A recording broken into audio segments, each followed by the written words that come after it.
Hello and welcome back to episode 4, OMG's Mortgage Lounge, answering myth-busting questions. I'm Judy Ogden, NMLS number 770604, the owner of Ogden Mortgage Group, NMLS number 2152903. You'd think I have this memorized by now. So I've been in the mortgage business for 40 years. I know I'm old. And I've seen a lot of different programs change and evolve. And today we're going to do a little bit of chit chat about the properties.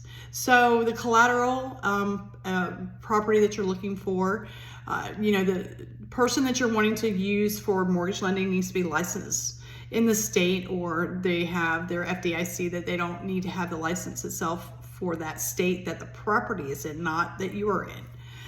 And when it comes to the property itself, there's a lot of factors that you have to consider when you're buying a home. The location, the schools, the neighborhood, maybe the neighbors themselves, the proximity to any amenities or shopping, retail potentials, a new property versus an older property. Whether it's in the city or suburbs, or whether it's got a garage, no garage, a corner lot, some acreage. What are your goals for homeownership and how long do you plan on staying there? The average homeowner stays in the home, other than the last economic downturn that we had, normally about 5 years. They turn the homes in 5 years because they find that their lifestyles, wants and needs, and family environments change a little bit. So just finding the right property that suits you, can be a challenge in itself. You have to look at price ranges.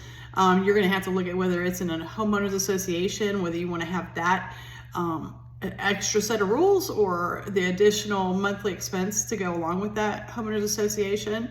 But the property must always meet structural standard safety requirements for marketability, livability, and, like I said, structural integrity. That's when you're applying for a mortgage. So, you're not going to be able to buy a property as is that has a lot of repairs or rehabilitation unless you get that specific type of loan. And there are loans out there. There are loans under USDA. There are loans under VA. There's loans under FHA. There's loans under the disaster funding that we touched on last week, that you can buy a home and fix it up. And the value is used based on the improved value. And then your down payment is based off of the purchase price plus the cost to rehab.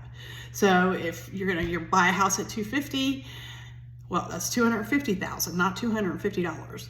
And $50,000 to rehab it, you're looking at a complete purchase of about $300,000. The appraised value is at $300,000 or better. Then, you're looking at your down payment requirement from that standpoint. Once you've obtained the property and you want to go through it, you want to check for leaks, I recommend a home inspection. I'm sure your real estate agent will recommend that as well, that you work with.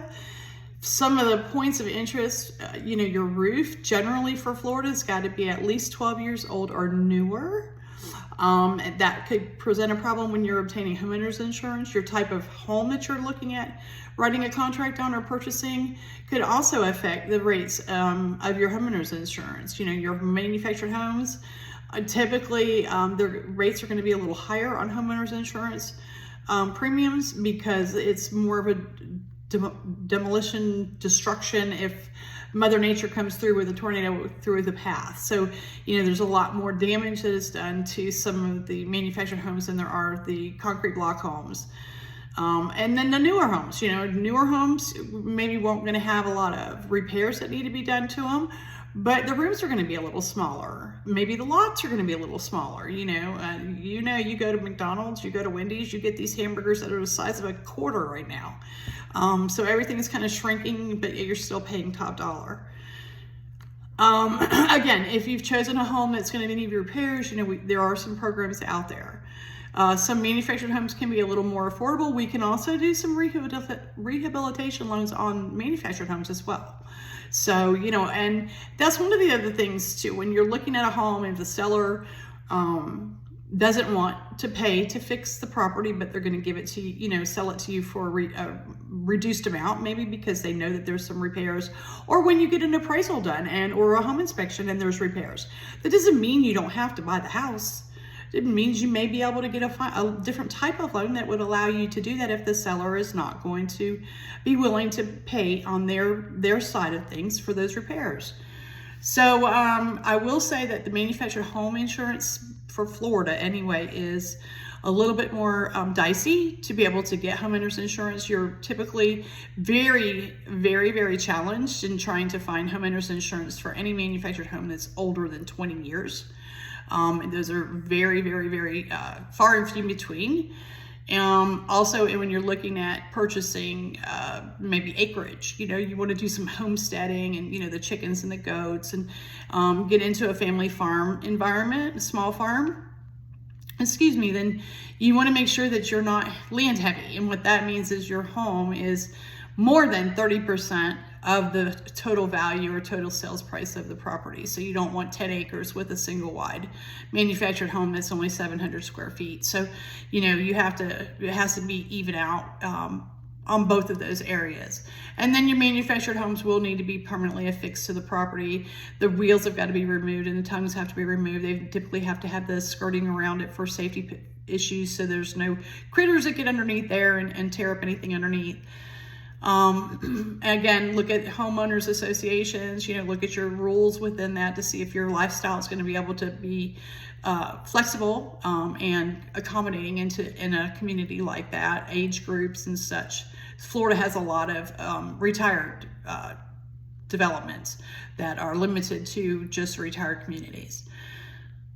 So when you do look for the home, one of the things I noticed today as I scrolled through realtor.com and some of the other Zillow and Redfin and stuff is what they're doing, and you need to be careful of this. They're quoting payments, and they're quoting payments based on a gob amount of money down. Like if you look at the fine print, it used to only be 20% down and they would calculate a payment. Now it's like 80% down, and they're giving you a payment of a $300,000 house that's going to cost you $450 a month. Now I don't know about you, but not a lot of people have a whole ton of money to be able to put down like that. So, make sure you look at the fine print, because, if you're buying a house based on payment alone, you need to be in a realistic payment margin based on what funds you have, where your credit score is. Again, we talked about risk in the last episodes. So, rates, as they start to climb down and settle back down a little bit as the economy boosts itself up, and we'll see that downward turn. It's going to be a slow process. So again, don't think that you need to sit on the fence, because then you're not building equity, which is a bank account. That's a savings as the properties go up, that you have, that you can utilize later on for refinances or move up, sell it and take the equity out when you're selling it and buy something bigger, better, or in a different location. So there's a lot of things to consider. Do not visit a home that's for sale without having a real estate agent that's representing you, the buyer.